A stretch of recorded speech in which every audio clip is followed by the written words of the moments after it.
Hello, my name is Carl Brown, and I'm one of the ministers at North Highlands Baptist Church. And this is my house, my home. Welcome to my yard as we get into another backyard Bible study. So get your pencil, get your paper, and let's get into God's Word. Now today we start a new book, the book of Judges. We finished all the first 5 books of the Bible and now 6 books of the Bible. We finished Joshua, where the Israelites with Joshua conquered most all the land of Canaan. There are a few scattered communities and tribes and kingdoms left, but the Israelites far outnumbered them, and they'd already divided the land, and now they wanted them to take over their individual portion of the land, clean up the rest of the mess, I guess you would say. Finished eradicating the rest of the people from your piece of land, and that's where we start in Judges, chapter 1, verse 1. After the death of Joshua, the Israelites asked the Lord, "Who will be first to go up and fight for us against the Canaanites?" The Lord answered, "Judah is to go. I have given the land into their hands." So you gotta like this. They get right to work, and Judah takes up the task, and it actually asked one of his fellow tribe mates, the Simeons, to help them. Hey, if you help us, we'll help you. And they start taking over the land in their territory, eradicating the people from their land where they can go on and inhabit it. And again, I just want to reiterate that God is really judging the people of Canaan and using the Israelites to do so. And here we have an example of one of the kings realizing that. Let's look in verse 6. It says, Adonai-Bezek, what a name, huh? Adonai-Bezek fled, but they chased him and caught him, and they cut off his thumbs and toes. Now, at first I thought, now that's a cruel thing to do. That's just cruel to take his thumb and toes. Obviously, he won't be able to run very well anymore. He won't be able to he will be handicapped for the rest of his life. And and I can't imagine living without thumbs. It'd be like one of the animals. It's crazy, and we think it's just really cruel. But read the next verse. Verse 7. Then Adonai-Bezek said, 70 kings with their thumbs and big toes cut off have picked up scraps under my table. Now God has paid me back for what I did to them. So Adonai-Bezek knew that this was a judgment from God, that God had avenged these 70 kings that he had cut the thumbs and toes off for. So apparently the Israelites knew that somehow, and they gave him a taste of his own medicine, or better said, the Lord gave him a taste of his own medicine and judged him. Now, of all the tribes, Judah seems to have done the best about finishing the commandment to eradicate the land of all foreigners, or all Canaanites and Amorites. But as you read through the rest of chapter 1 and you read chapter 2, you'll find that most of the rest of the tribes just didn't do a very good job. And they left a lot of different groups in their territory. And exactly the opposite of what God said that they needed to do. And so in chapter 2, we get what's called, again, we've talked about this, another Christophany. So if you look in chapter 2, we see where Christ comes as the angel of the Lord. And I'll tell you how we know that. It says, the angel of the Lord in verse 1, the angel of the Lord went up from Gilgal to Bochim and said, I brought you up out of Egypt and led you into the land that I swore to give to your forefathers. I said, I will never break my covenant with you, and you shall not make a covenant with the people of this land. But you shall break down their altars. You have disobeyed me. Why have you done this? Now, therefore, I tell you that I will not drive them out before you. They will be thorns in your sides, and their gods will be a snare to you. When the angel of the Lord had spoken these things to all the Israelites, the people wept aloud, and they called that place Bochim, which means weepers. Again, this is a Christophany. This is the angel of the Lord comes and speaks directly to the people. I don't know if they were having some great assembly. I imagine they were, or if it was to the Levites that he appeared. But he said to all the people, I. The angel didn't say, God did this for you, God did that for you, and now you're disobeying God. No, the angel said, I did this for you, I did that for you, and now you're disobeying me, and now I am not going to help you, and these people that are left are going to be thorns in your side. First person, I. God is speaking. This angel of the Lord is the Lord. And we call it a Christophany, a manifestation of Jesus in the Old Testament. I love what they did in verse 4. After the angel of the Lord had spoken these things to all Israel, the people, they wept aloud. You know, this is something that I think that our culture today has gotten away from. When the Lord confronted them, they felt their shame. They felt the weight of their sin and were full of shame, and then worshiped the Lord, confessed to the Lord. I just don't think that we feel that shame like we should anymore when we disobey the Lord. We get away from it. We blame other circumstances or other people when we're the ones who have sinned and messed up. So I love that they did that, and they got right. Verse 7 is interesting. Verse 7 says, the people served the Lord throughout the lifetime of Joshua and of the elders who outlived him and who had seen all the great things the Lord had done for Israel. So past the life of Joshua, everybody who was a part of that generation who had seen all the great things that God had done, and they stayed faithful to God. Then I think one of the worst scriptures in the Bible is in verse 10. After that,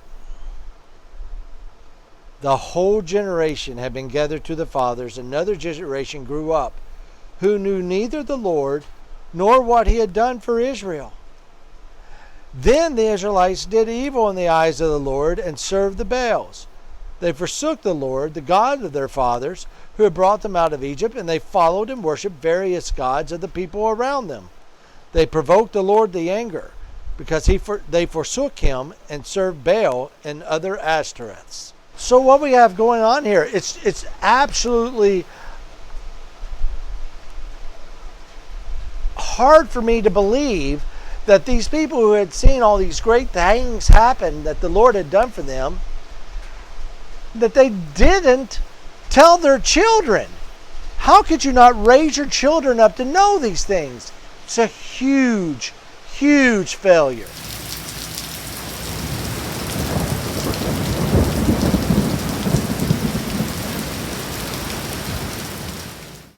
Good morning.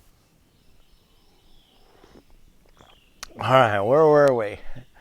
Right before the storm came last night, I think we were just talking about the huge failure that the Israelites were as parents, because they never shared their faith with their children. They never told about the marvelous works of God had done in their lives and their parents' lives, and they didn't raise their children correctly. It was the greatest failure they could have done, and ironically, them failing to do that brought on a storm of anger from the Lord, and that's where we are. Let's just talk about this for a second. When we see there in verse 10 that the next generation grew up not knowing about the Lord and not knowing about the mighty works he had done and his great love for them and their covenant that they had made with him, that he had made a covenant with them, and that if you do this, I will do this, and if you don't, I won't. That they had also said, we are going to do that, and we understand that. They didn't know the covenant. They just didn't know. and or chose not to learn from their parents. It's the worst failure. All of us want our children to do good, do well. All of us want them. I have a son who plays basketball. I have a son who plays soccer. That we were into baseball, and into other things. I had a son that's went off to college. We all want them to do very, very well. We want them to do well in their personal life, their private life. We want them to be really good athletes. We work hard on teaching them how to throw a ball, how to hit a ball, how to catch a ball, how to kick a ball. And we cheer and we cheer when they get things right. And we work hard for our children to be good in school, and we pressure them and we tell them about this and that and about how hard it is when they're going to get older. We want them to excel and meet their full potential.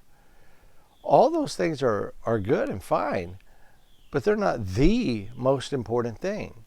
The most important thing that we could ever teach our children is our faith. We need to teach the children of the next generation about the Lord.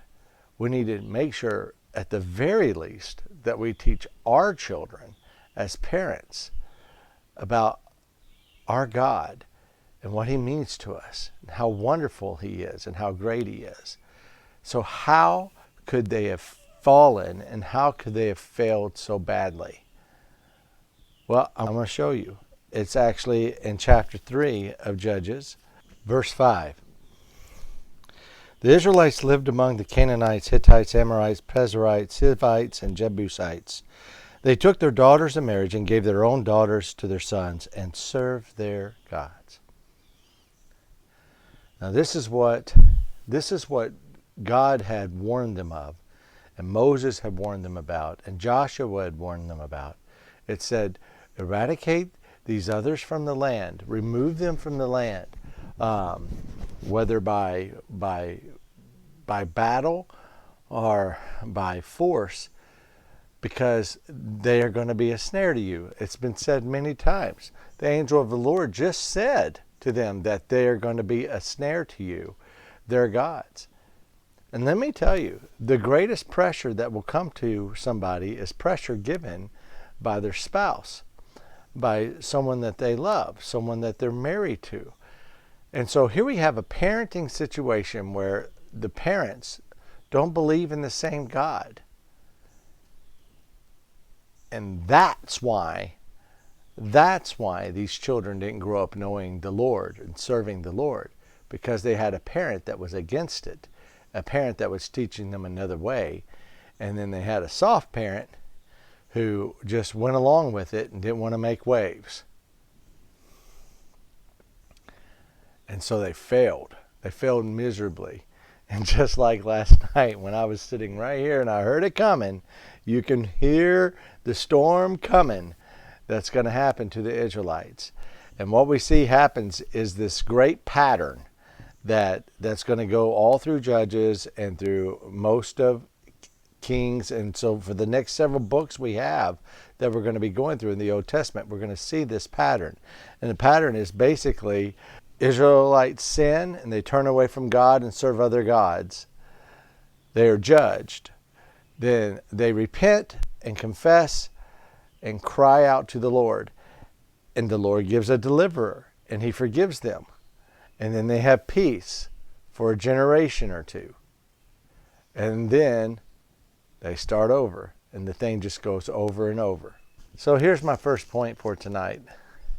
You cannot rely on the faith of someone else to put you in the right relationship with God.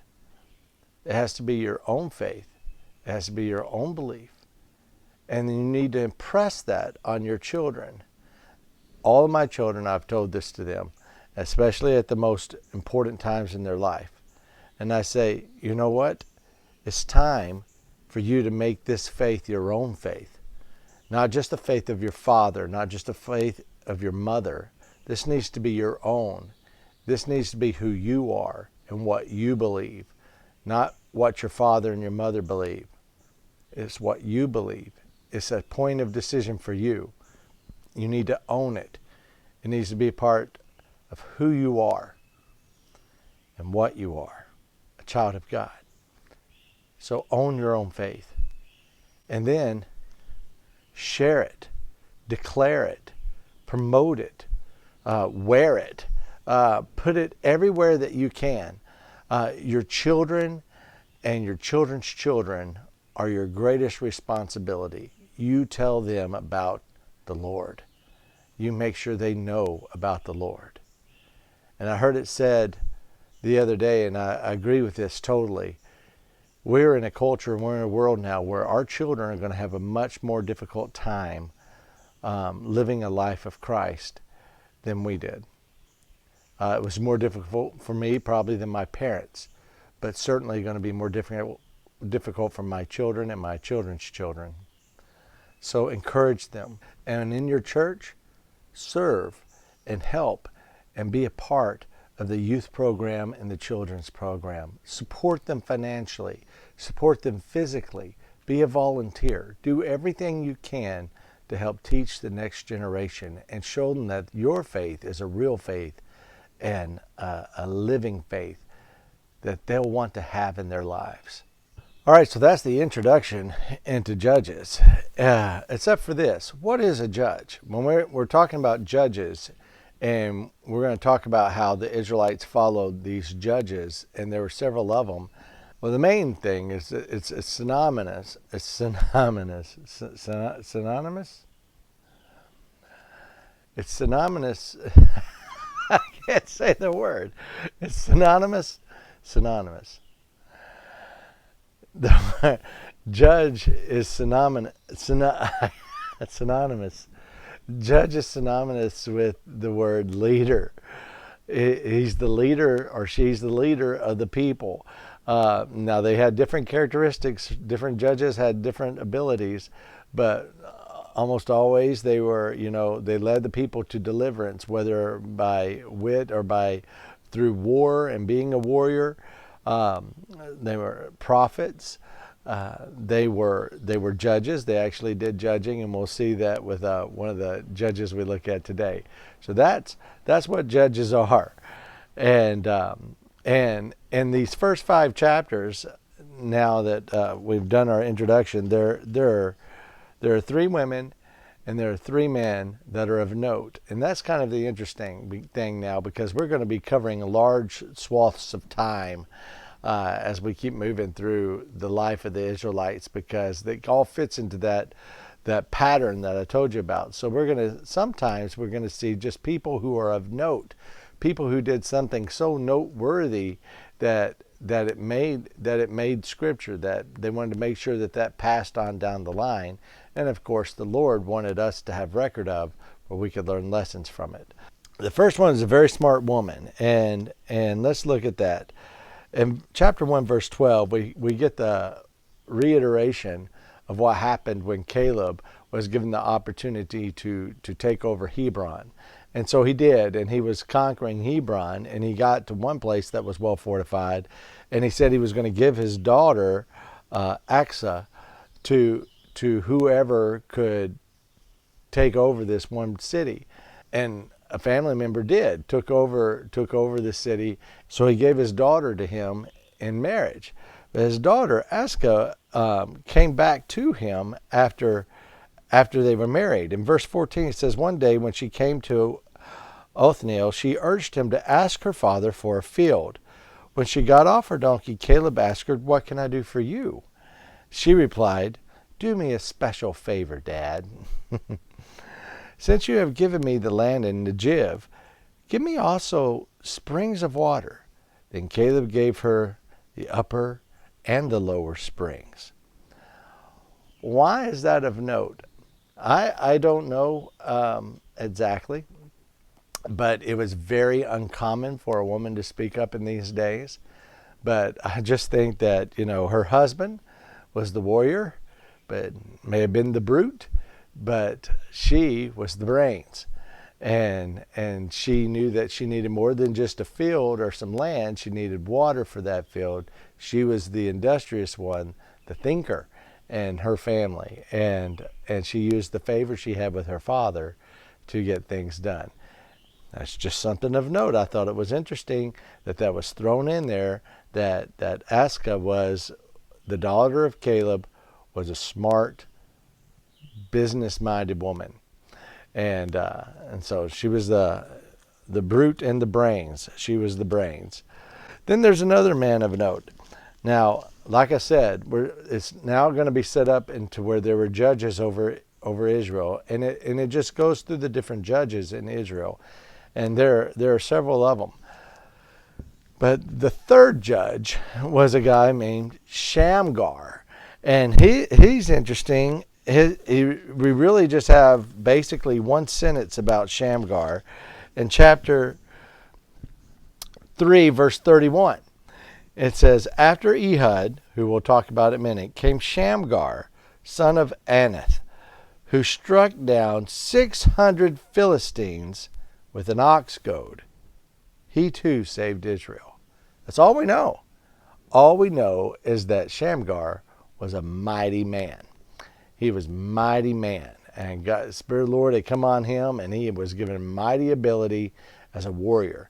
Now, an ox goad, what's an ox goad? An ox goad was a stick that they used to goad the ox to move forward with a plow or with a load, that burden that they were carrying. When they didn't want to go, they used this stick to make them go. I'm sure it was thick like a walking stick, a little thicker like that, but a well-made stick. And usually it had a metal tip on the end and a metal hook, so they could get them to go here, where, and this way and that way, and really prod them on. So he took this kind of stick and used it as a weapon and killed 600 men with it. It was the ox goad. It should remind you of another judge, but we'll talk about him in a couple of weeks. So that was Shamgar. So we had a smart woman and we had a mighty man. All right, well, now we're going to get to another man, and he's the second judge, and his name is Ehud, and he is the great assassin of the Bible. And this story, I'm just going to tell you, I hope you're ready for this. I hope you've already eaten your dinner. This is the grossest story in the Bible that I know. Do your kids like gross stories? Do they like bathroom humor? My kids seem to absolutely love bathroom humor, and I can't stand it. They just, you have 3 boys, they're gonna laugh about all that kind of stuff, and I just do not like it. But this story right here is just a gross story, and so I'm just preparing you ahead of time. And Ehud, the second judge, is an assassin, and so I've kind of, spoiler alert, kind of told you what's going to happen. The Israelites are now slaves, and they've been put under the rule of Eglon. Verse 14, the Israelites were subject to Eglon, king of Moab, for 18 years. Subject to him means they served him.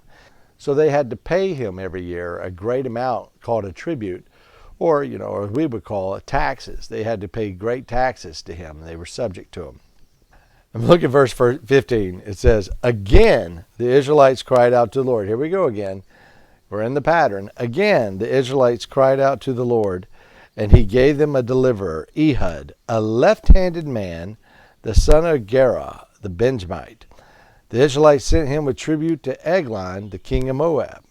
Now, Ehud had made a double-edged sword about 1.5 feet long, which he strapped to his right thigh under his clothing. So Ehud's getting ready for the deal. And he's left-handed, which is odd back then. They didn't like left-handed people. Verse 17. He presented the tribute to Eglon, king of Moab, who was a very fat man.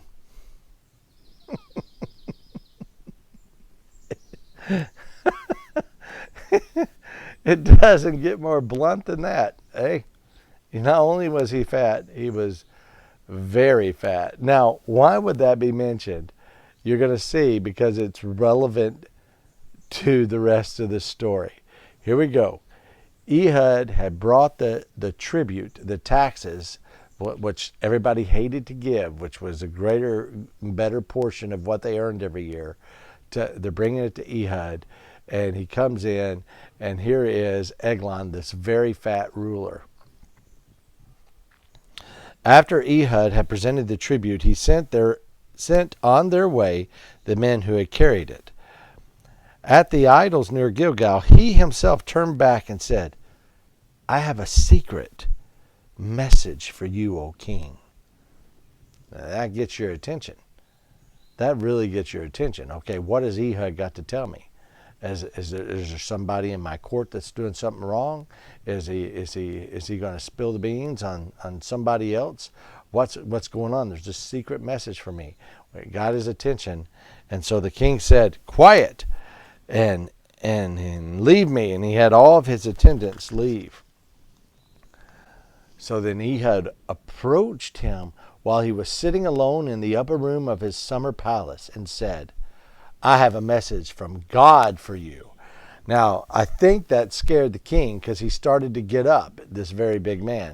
It says, as the king rose from his seat, Ehud reached with his left hand, drew the sword from his right thigh, and plunged it into the king's belly. Again, he's a big guy, because you don't call a thin, trim person, you don't call it their belly. So he stuck it into his belly, just like you don't say that a thin person has a jolly laugh. There's just words, language that we use that are for bigger people. And Ehud must have been really big, because this is what happens next. When he stabbed him in the belly, it said, even the handle sank in after the blade, which came out his back. Ehud did not pull the sword out, and the fat closed in over it. Now, different translations of verse 22 tell different things. In this translation, the handle went in to the blade, and earlier NIV talks about how his bowels disengaged. In other words, he messed himself like all over the place. And the New King James, it talks about how his entrails came out. So what was on the inside came on the outside. So I think what the author is really trying to get across is that all of his poop came out everywhere. And I can't imagine the smell, but it was definitely gross. So what did Ehud do with this situation, this messy situation? Then Ehud went out onto the porch and shut the doors of the upper room behind him and locked them. After he had gone, the servants came and found the doors of the upper room locked.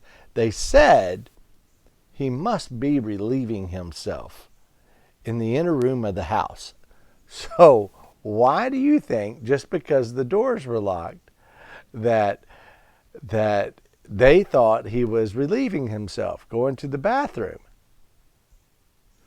Because of the smell. Because he pooped himself, and his insides were on the outsides, and it was just, and the smell it got to them and came through the door, and they're like, oh, he's having a serious visit to the bathroom. We don't want to interrupt that. And the next part is just rich. It says, they waited to the point of embarrassment. And so they're like, King, oh great King, oh Eglon, is there anything we can do for you? Everything okay in there? Everything coming out okay?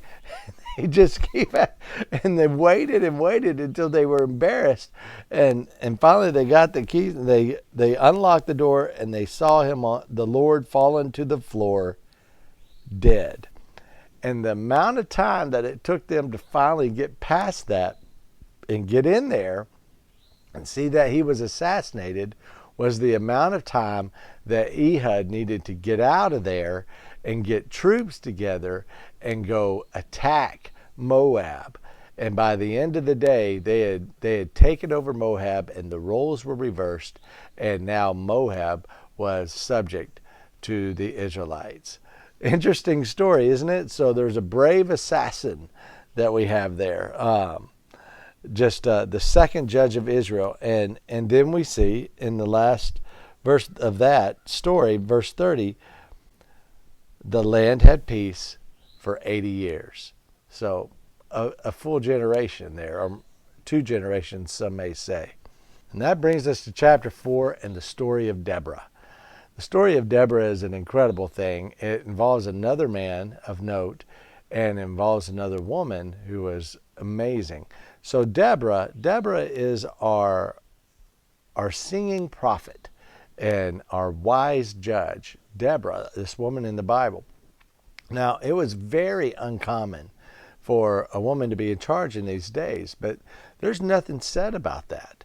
Deborah just was in charge, and there's nothing that says why she was in charge. It wasn't like her husband was in charge and then died, and so then they looked to her. No, none of that. Deborah was in charge. God had put Deborah in charge, and we see what she was doing right away in chapter 4. It says, again, here we go. After he had died, the Israelites once again did evil in the sight of the Lord. So the Lord sold them into the hands of Jabin, king of Canaan, who reigned in Hazor. So for 20 years, they've been oppressed greatly by Sisera and dominated by his iron chariots. And then we see Deborah come into the picture in verse 4. Deborah, a prophetess, the wife of Leppido, was leading Israel at that time. She held court under the palm of Deborah between Rathmah and Bethel in the hill country of Ephraim. And the Israelites came to her to have their disputes decided. So she is a prophetess and she's the judge. And so maybe she's the one who first gave them the name judges, because she judged between the people. She didn't start out as a warrior. She was a prophetess, and she led the people and she judged them. Verse 6, she says, she sent for Barak, son of Abinoam, from Kedesh and Naphtali, and said to him, the Lord, the God of Israel, commands you, go take with you 10,000 men from Naphtali and Zebulun, and lead the way to Mount Tabor. I will lure Sisera, the commander of Jabin's army, with his chariots and his troops to Kishon River, and give him into your hands. So she tells Barak, the Lord has told you to go get 10,000 men and head toward this river, and he's going to bring Sisera and his army, and you're going to defeat them, and we're going to have deliverance. Now, Barak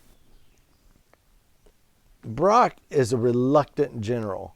Well, let's just read it. Verse 8, it says, Barak said to her, if you go with me, I will go, but if you don't go with me, I won't go.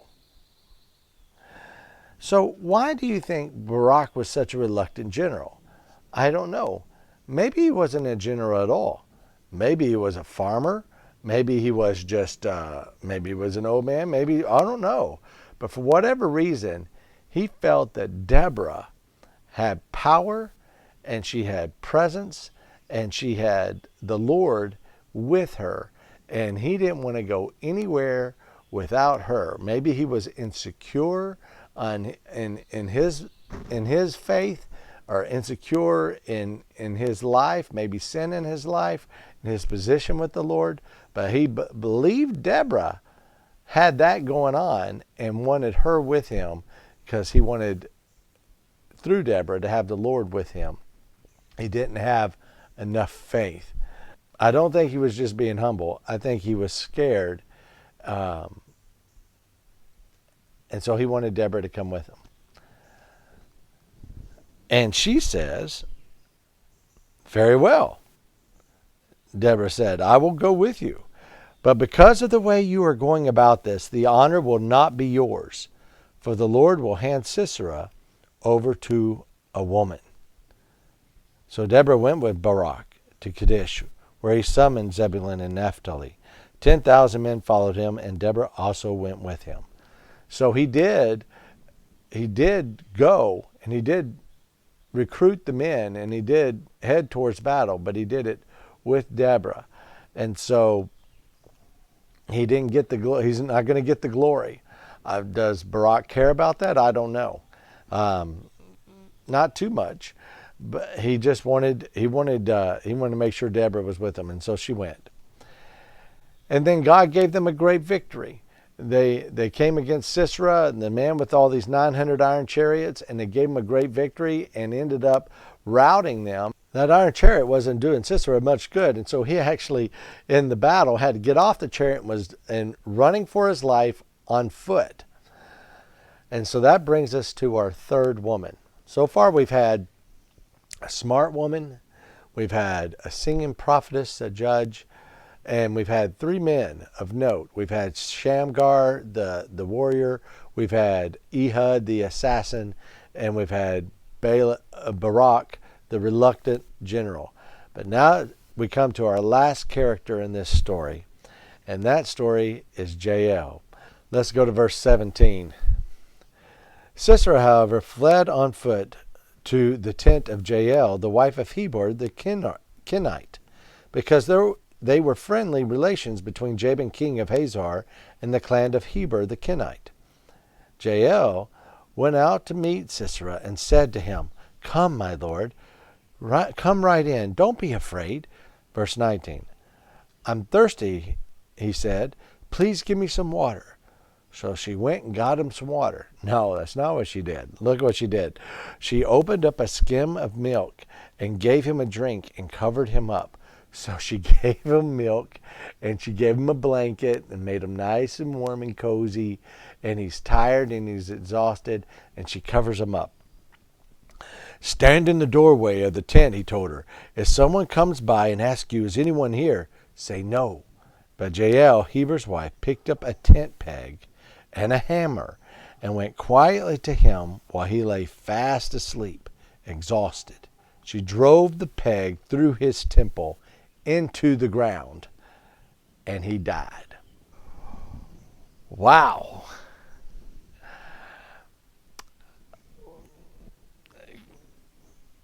You can't say much more than that, Jael. Tell you what, if I was Heber, I wouldn't make Jael mad. I don't know why Jael did what she did, but it was what the Lord wanted done. She calmed the king, Sisera, the battle leader, and she gave him milk. She covered him up. She made him feel safe. Was protecting him and hiding him, and he felt perfectly comfortable. But when he was dead asleep, she made that he stayed dead by taking a tent peg and driving it through his temple into the ground. To say he didn't see that coming would be an understatement. So once again, we have an incredible woman. We have a brave victor, Jael.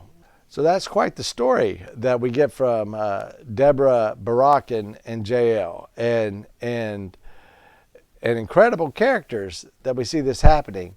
In chapter 5, Deborah takes the time as a prophet to absolutely just sing the praises to God of all that has happened. And we have Deborah's song, and it's a long song that explains all the events that happened and the deliverance that came from God. And I think it has some interesting parts to it just at the very end. I want to read this. She sings the praises and gives the glory for the victory to God, but also to Jael, his vessel that he used to give them the great victory. And so let's look at verse 24 of chapter 5. It says, "Most blessed of women be Jael, the wife of Heber the Kenite. Most blessed of tent-dwelling women. He asked for water, she gave him milk. In a bowl fit for nobles, she brought him curdled milk. Her hand reached for the tent peg, her right hand for the workman's hammer. She struck Sisera, she crushed his head, she shattered and pierced his temple. At her feet he sank, he fell. There he lay. At her feet he sank, he fell. There he sank, where he fell, dead." That's pretty poetic, isn't it? What a climax. Let's look at the very end of of her song. May all your enemies perish, O Lord, but may those who love you be like the sun when it rises in its strength. What a prayer blessing. Wouldn't you like to be like the sun when it rises in its strength? May they who love you be like the sun. Again, we are to be the light, the sun, the bright spot on this earth. And those who love the Lord and follow the Lord, they stand out like that. So what's our second lesson that we got from this? The first one was, make your faith your own and share your faith with your next generation. Our lesson from these characters is quite simply this: love the Lord, shine like the sun, and when He asks you to do something, obey with faith, or He'll give the glory to another. I would love to be glorified by the Lord for my obedience and my faith. I hope you enjoyed our lesson today. It was a different kind of lesson. Next week we're going to kind of depart a little bit from the journal that we're going through, the Old Testament journal we're going through. I'll be actually covering chapters 6 through 12 next week, which is a little different than what this book has for next week's reading, but still covered by it. So we'll be going through 6 through 12 next week and studying the life of Gideon. Thank you for being with me today. Thank you for tuning into our Bible study. If you're enjoying these Bible studies, please like them or share them on Facebook or YouTube, where others can be a part of our study. And I will see you next week.